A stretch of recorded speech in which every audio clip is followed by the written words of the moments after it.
جو ملک ہمارا ایک سال میں جہاں آج پہنچا ہے، کوئی سوال پوچھے گا اس آدمی سے جس نے کہا جی عمران خان بڑا خطرناک ہے اس لیے میں نے فیصلہ کیا،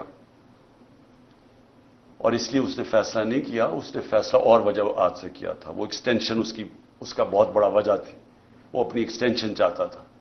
شہباز شریف نے اسے شیورٹی دی ہوئی تھی. وہ اور بات ہے کہ نواز شریف اڑ گیا.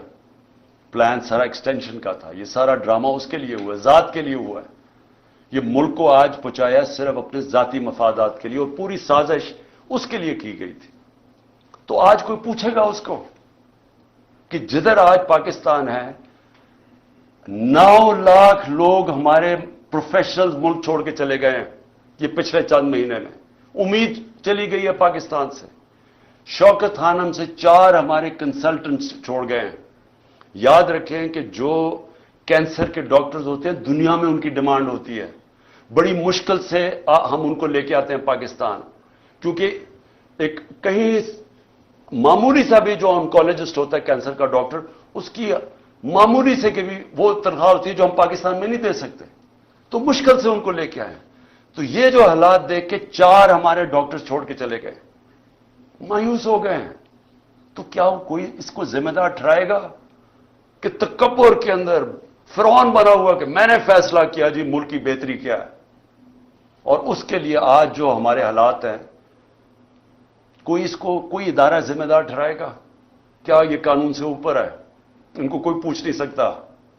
حمود الرحمان رپورٹ 25 سال کے بعد جو ملک ٹوٹ گیا تھا ہندوستان میں چھپی تھی، پاکستان نہیں آئی تھی، کیونکہ وہ یہ سمجھتے ہی نہیں ہیں کہ جب تک ایک معاشرے میں تنقید نہیں ہوتی معاشرہ آگے نہیں بڑھ سکتا. جو ساری ڈکٹیٹرشپس دنیا میں فیل ہوئی ہیں ان کی سب سے بڑی وجہ ہے کہ ڈکٹیٹرشپس کے اندر تنقید نہیں ہوتی. جب تنقید نہیں ہوتی معاشرہ سکڑ جاتا ہے. یہ جو جمہوریت کی خوبی ہے یہ کہ وہ تنقید ہوتی ہے اور تنقید سے اپنی صلاحیت کرتا ہے معاشرہ. یہاں جب تک ہم یہ سمجھیں گے کہ جی وہ ایک سپر کنگ تھا، وہ جو مرضی فیصلہ کرے، ذمہ دار کسی اور کو ٹھہراؤ، اور وہ آرام سے کسی باہر والے ملک میں اچھی ہوائیں لیتا پھرے، کبھی بھی ملک آگے نہیں بڑھے گا. اور آج خاص طور پہ پاکستان کی اس برے وقت میں جو سب سے خوشائن چیز وہ یہ کہ پہلی دفعہ میں نے 1 سال میں جو چیز چینج دیکھا ہے کہ ہماری عوام جاگ گئی ہے، ایک شعور آ گیا ہے. ہمارا نوجوان سوشل میڈیا کی وجہ سے اور یہ 1 سال کی کیمپین میں وہ نوجوان ایک ایشو سمجھ گیا. بچے سمجھ گئے ایشوز، اسکول کے بچے، وہ شعور ہے جو کبھی پہلے بڑوں میں نہیں تھا. اور اس سے بھی بڑی چیز کہ ہماری خواتین گھروں کے اندر انقلاب آ گیا. میں سمجھتا ہوں کہ یہ سب سے خوشائن چیز ہے.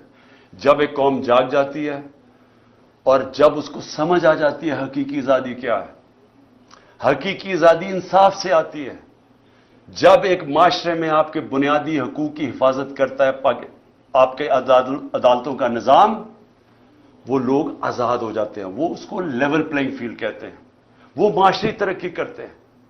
تو اس وقت لوگ سب سمجھ بیٹھے ہیں کہ ہمیں آزادی چاہیے، ہم بنیادی حقوق چاہیے، ہمیں انصاف چاہیے. ہمیں یہ جو کلاس ہے قانون کے اوپر بیٹھی ہوئی ہم اس کو تسلیم نہیں کرتے.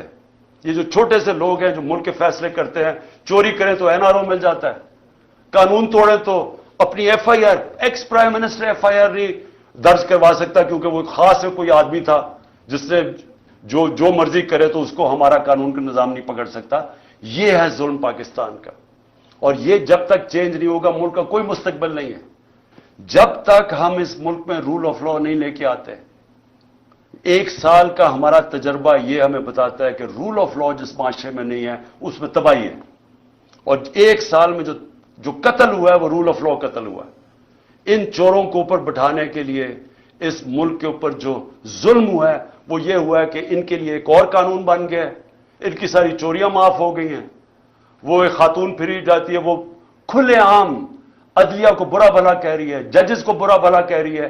وہ کوئی نہیں پکڑ سکتا اس کو، کیونکہ وہ اس کو اس کیٹیگری میں رکھ دیا ہے، وہ قانون سے اوپر ہے. وہ چوری بھی کریں، آج تک نہیں بتا سکے کہ لندن میں اربوں روپے کی پراپرٹیز کدھر سے آئی ہیں. وہ نہیں بتا رہے. وہ صرف یہ کہہ رہے ہیں کسی کی جرت کیسے پڑی کہ ہمیں سوال بھی پوچھ لیا. وہ یہ اوپر یہ خاص لوگ ہیں، باقی لوگوں کے پاس حقوق ہی نہیں ہے. اور جب مرضی جیل میں پکڑو، رات کو اٹھا لو، گھروں میں گھس جاؤ، 3 بجے اٹھا لو.